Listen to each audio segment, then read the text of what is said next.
بسم اللہ الرحمن الرحیم۔ قربانی کے نصاب میں مال تجارت اور ضرورت سے زائد سامان کی تفصیل یہ ہے۔ اہم مسئلہ بیان کرنے سے پہلے تمام سننے والوں سے گزارش ہے کہ اگر آپ اس چینل پر نئے ہیں تو ضرور چینل کو سبسکرائب کیجئے، ویڈیو کو لائک اور شیئر کیجئے۔ مال تجارت بھی اموال قربانی میں سے ہے، لہٰذا اگر یہ انفرادی طور پر یا دیگر اموال قربانی کے ساتھ مل کر 52.5 تولہ چاندی کی قیمت تک پہنچتا ہو تو اس کے اوپر بھی قربانی کا حکم لاگو ہوگا، ورنہ نہیں۔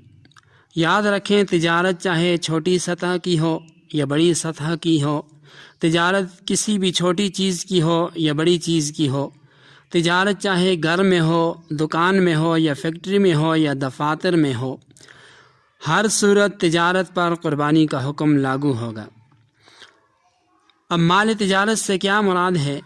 تو مال تجارت سے مراد ہر وہ مال ہے جو تجارت ہی کی حتمی نیت سے خریدا گیا ہو، یعنی اس لیے خریدا گیا کہ اسے آگے فروخت کرنا ہے، چاہے فوری طور پر ہو یا تاخیر سے ہو۔ ایسے مال پر تجارت ہونے کی وجہ سے قربانی کا حکم لاگو ہوگا۔ لہذا جو مال فروخت کرنے کی حتمی نیت سے نہیں خریدا گیا ہو تو اس پر مال تجارت کے اعتبار سے تو قربانی کا حکم لاگو نہیں ہوگا۔ البتہ اگر وہ باقی 4 اموال سونا، چاندی، نقدی، ضرورت سے زائد سامان میں داخل ہو تو قربانی کے نصاب میں اس کا حساب لگایا جائے گا، تجارت کے اعتبار سے نہیں۔ یہاں ایک اہم مسئلہ یہ بھی سمجھیں کہ قربانی کے نصاب میں مال تجارت کا حساب لگانے میں قیمت فروخت کا اعتبار ہے، نہ کہ قیمت خرید کا۔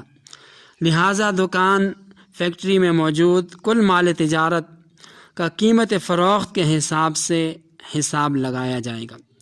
جہاں تک قربانی کے نصاب میں ضرورت سے زائد سامان کا مسئلہ ہے تو ضرورت سے زائد سامان سے مراد وہ تمام چیزیں ہیں جو کسی بھی طور پر استعمال میں نہیں آتی ہوں، جیسے محض زیب و زینت کے لیے رکھے گئے برتن ہوں۔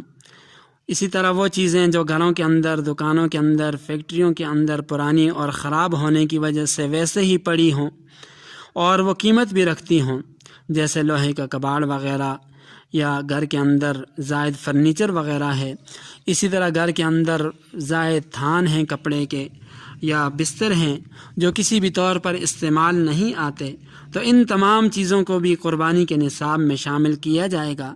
پھر اگر 52.5 تولہ چاندی کی قیمت تک اگر یہ ساری چیزوں کا نصاب پہنچتا ہو تو ایسا شخص صاحب نصاب ہوگا اور قربانی کے ایام میں اس پر قربانی واجب ہوگی۔